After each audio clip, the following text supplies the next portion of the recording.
Thank you, AITA, the Shanghai DRC, and Shanghai Exchange for organizing this event, and the British Embassy for supporting it. It's a great pleasure for me to be here. I think it's a great opportunity and experience to be here in China and to learn all the great things that are happening.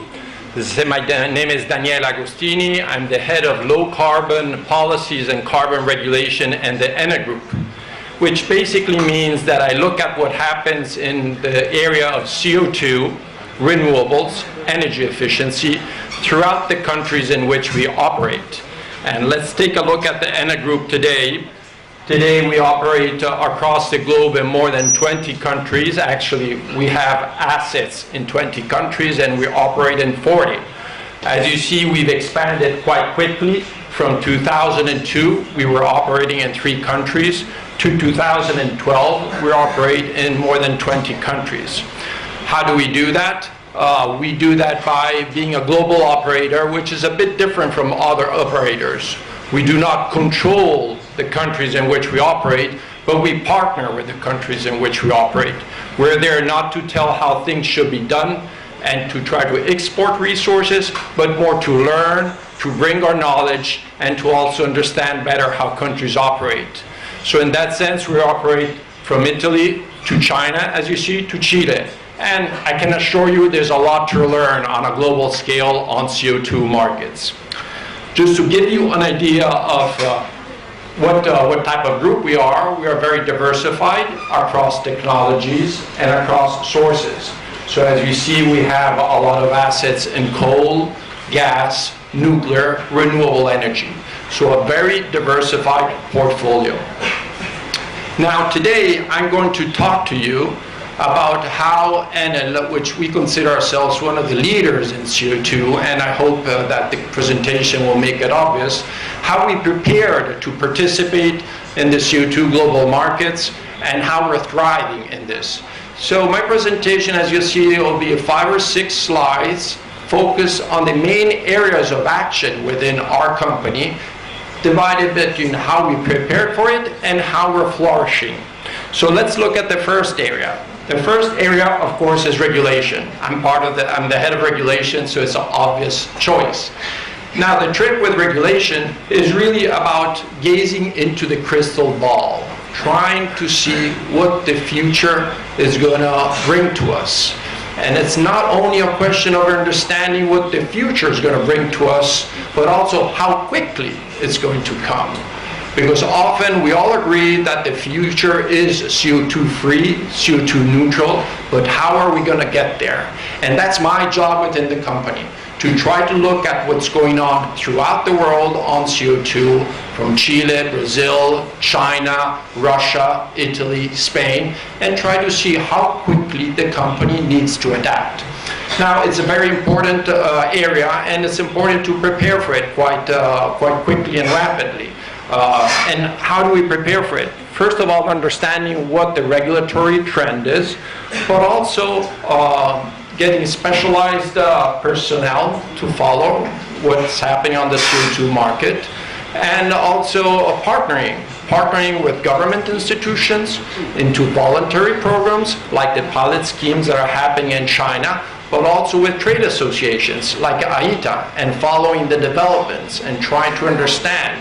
And these are key issues to do to prepare for CO2 constrained environment, because on one hand, it gives you as an operator the credibility to actually interact with government stakeholders and private stakeholders. On the other hand, it also gives you the ability and the position to be always understanding what's the next thing going to happen, and to be able to intervene on the markets, on the CO2 market, in a timely way. And as an example, one of the sad episodes of carbon regulation which is the qualitative restrictions that the EU imposed. As you may know, we have quite a substantial portfolio of CDM projects in China, and the qualitative restrictions that Europe imposed on CERS hit us quite badly, but we were very timely in managing this regulatory impact. So again, it's important to follow regulation and policy in order to be able to know before others what is going to happen and to act quickly when the need arises. But it's also about business opportunities. We were one of the front runners in the CDM development activities or segment. We're also one of the front runners in smart grids and renewable energy. So again, policy and regulation is an area of the CO2 space that needs to be monitored quite carefully. Another area that's very important within companies, and I think it's maybe the most difficult one, is the long-term planning. That's when a utility, a big company, sits down and plans its investments over the next 10 years. Why is it difficult? Because normally utilities and big companies are used to doing things the way they always did them, and the planning people are the worst. They're building big projects that take a long time. CO2 constrained environment is changing that. Why is it changing it? And we see how we prepare for it. It's changing it because it's making short investment horizons. As renewables come online, their building horizon is a lot shorter. To build a coal plant, you maybe take 5 to 10 years, depending on where you are. To build a renewable plant, it probably takes you 2 or 3 years. The project's time horizon, lifetime, is a lot shorter. Hydro, nuclear, coal, 40 to 60 to 80 years. Wind is only 25. A gas plant, maybe 30 years. So again, within our planning unit, in a big utility, but also in other big companies, the mindset has changed in order to adapt to a more dynamic planning horizon. The other part is the weak on carbon signal price. Carbon is the new commodity, and so the price is sometimes quite variable, and the planning people need to adapt that. What is the CO2 price in the next 10 years? It's a big challenge, and we prepared for that. We prepared our planning people and explained to them what the market was all about and what the drivers were, and I think we did a pretty good job, because today we have a low carbon competitive advantage. We're one of the top renewable energy producers, as you see. We have CCS products going on in Italy and Spain. We have some cooperation also here in China on CCS. We have innovative RES. We're looking forward because we understand where the CO2 market is coming from, and we're looking at hybrid renewable energy systems. So again, our planning people have changed their mindset. It's not anymore about always building big coal plants or big oil plants, but it's about more diversified assets with a very different time horizon. And this is very key. It really changes the way in a big company you need to think about your planning once the CO2 and the low carbon area comes online. After the planning people, of course, you have the operational people, and they're key. While the planning people are building our future, the new assets, what's going to happen in 10 to 20 years, the operational people are actually the ones that bring the money next year, the year after, in a couple of years. So it's very important to get them on board early on so that you integrate the CO2 variable into the business from the beginning. And now that's not very easy, reliable data collection. When you go and talk to your operational people, they'll tell you no problem. We measure CO2, it's very easy. But as you actually go into the exercise, you realize that maybe the monitoring and the estimates were not as reliable as they thought. They were not as accurate. There were 20%, 10% error, depending on the frequency, depending on the type of laboratories that you use, the type of analysis that you do. So again, a reliable data collection is key because, especially in a pilot project, it's important to develop it, and we had that between 2005 and 2007 in Europe, because that's where you learn while the CO2 price is still low. When the CO2 price starts going up to 15, 20 years, as we had in the early 2010, then that's where the real money is, and you want to make sure that you have a very good data collection system. Environmental awareness. You need to get the business lines well aware of the CO2 variable. And the way we did it in the ENEL group is not to put it in the environmental management units, but to actually put it in the people who who monitor the performance of power plants, the people who look at efficiency, the people who look at fuel consumption. That was a key decision, to integrate the CO2 variable straight into the business lines, where the money is being measured and counted and the business objectives are there. Very important, environmental awareness of these business lines and integration of the CO2 factor. And as a result, we're flourishing today. By building environmental awareness, we have a lot of best practice sharing within the group, coordinated centrally. Again, we operate in more than 20 countries. 5 of them are under ETS, others, like in China or in Chile, are about to be exposed to ETS. Improving environmental standards. We did very well in terms of getting better at complying with environmental standards, also through voluntary protocols with the IPCC methodologies. So again, because we were front runners in preparing, we were applying already IPCC methodologies way before they were mandatory at the national level. We were able then to implement quite quickly and effectively our monitoring systems. And then obviously this is the part of monitoring, but then there's the commercial part, and it's optimizing volume and generation mix.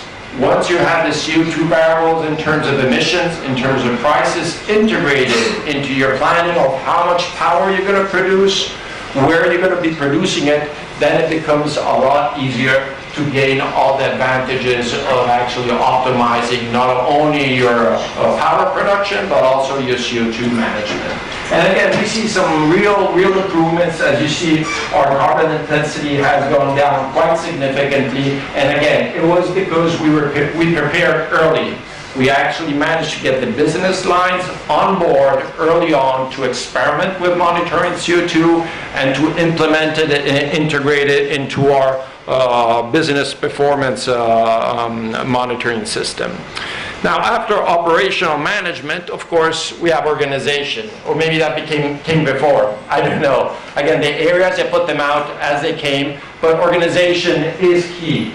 It's key to make sure that your organization comes on board. Now, this is actually pretty easy in a small company because you just get a bunch of people around a table. But in big companies, be they in the industrial sector or in the power sector, is a real challenge. How do we go about it? Of course, it's important to ensure top management buy-in on low carbon strategy. You need to make sure that the top management is aware of the problem, and at least a couple of people on the board are really convinced that this is something that they need to worry about. We found that this is key to make sure that the rest of the company actually undertakes what needs to be undertaken. Once you get that buy-in, then you need to integrate carbon issues within the business lines. Again, we recommend not having it as a separate unit, especially in the beginning, but really working hard on getting it into the company culture, getting it across the business lines. Once you're integrated, of course, you need to adapt to a changing environment. As we will see, carbon started, it was only about CO2. Today, it's not only CO2, it's about energy efficiency, renewable energy, smart grids. So again, as the regulatory, the context of policymakers and regulators changes, you really need to then think of how you change your company. So again, today we're flourishing, we think, and as you will see, we have a mix of activities that are tightly integrated within the organization and activities that are dedicated. For instance, carbon strategy. Carbon strategy is our carbon portfolio management unit, and they source our CERs, they manage our compliance, and they also give indication to our trading people.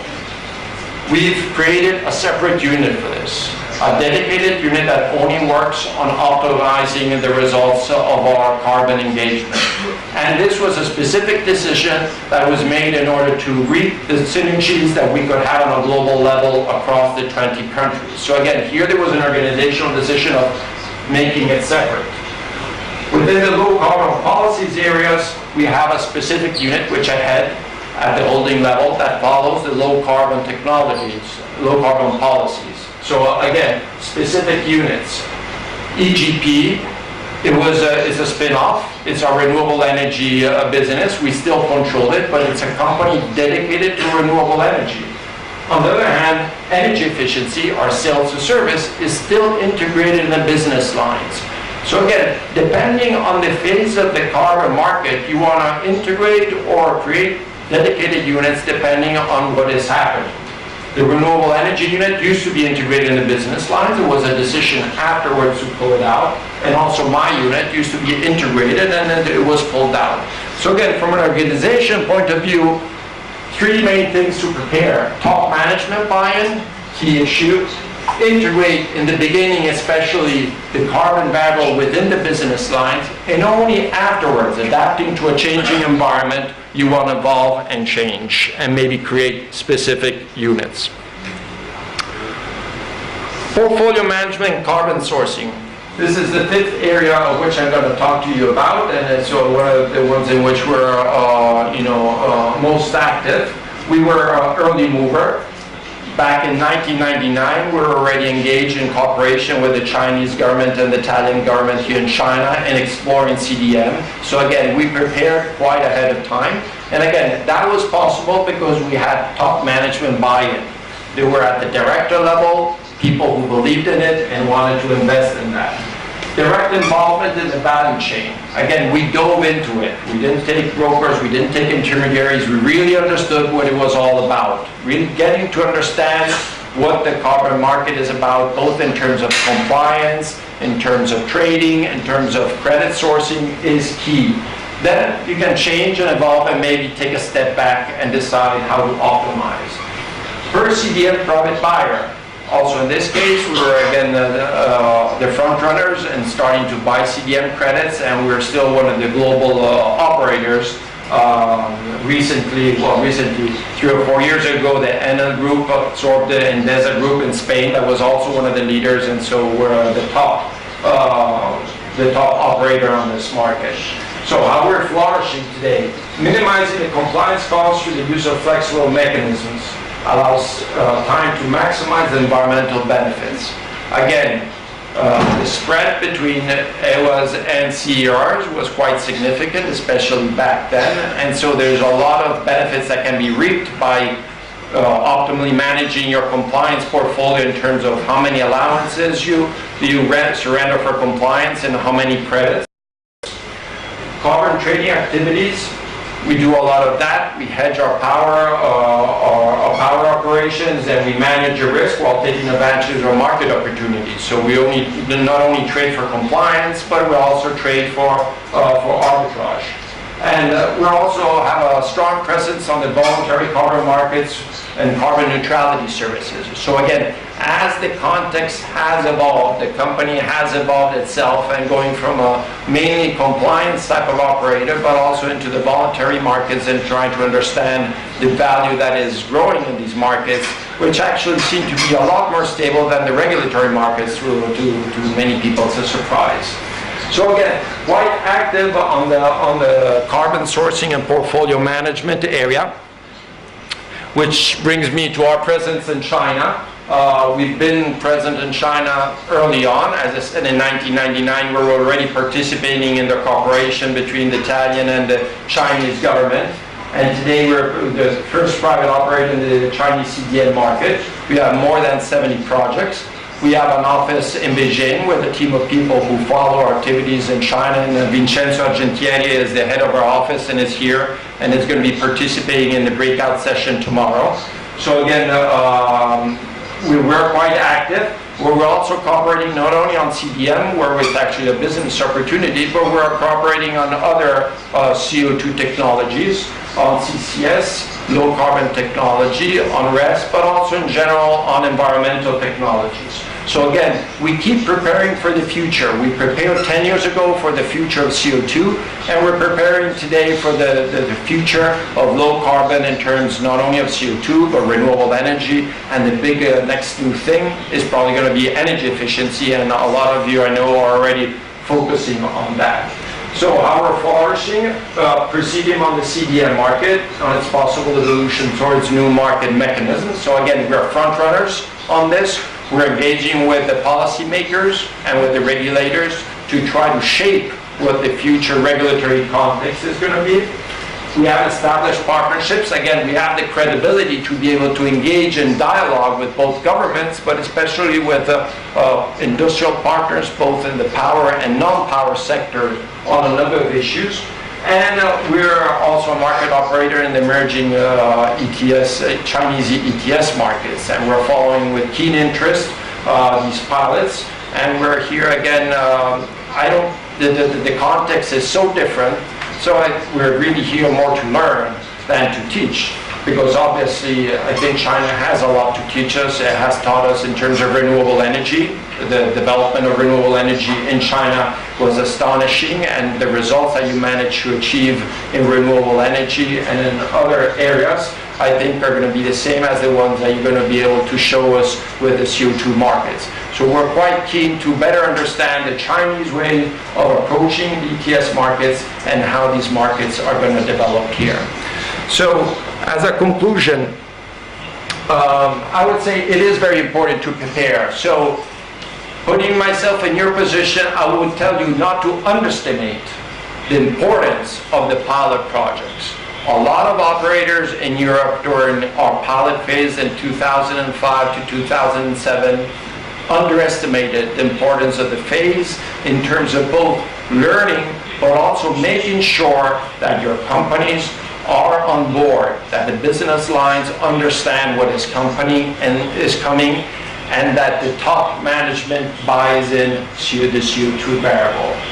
Strategic approach, again, don't look at it in a piecemeal way, but look at it as a system. You need to look at all those 5 areas and make progress on all those 5 areas. Don't just concentrate on monitoring, and then maybe you go on sourcing, and maybe then you go on planning.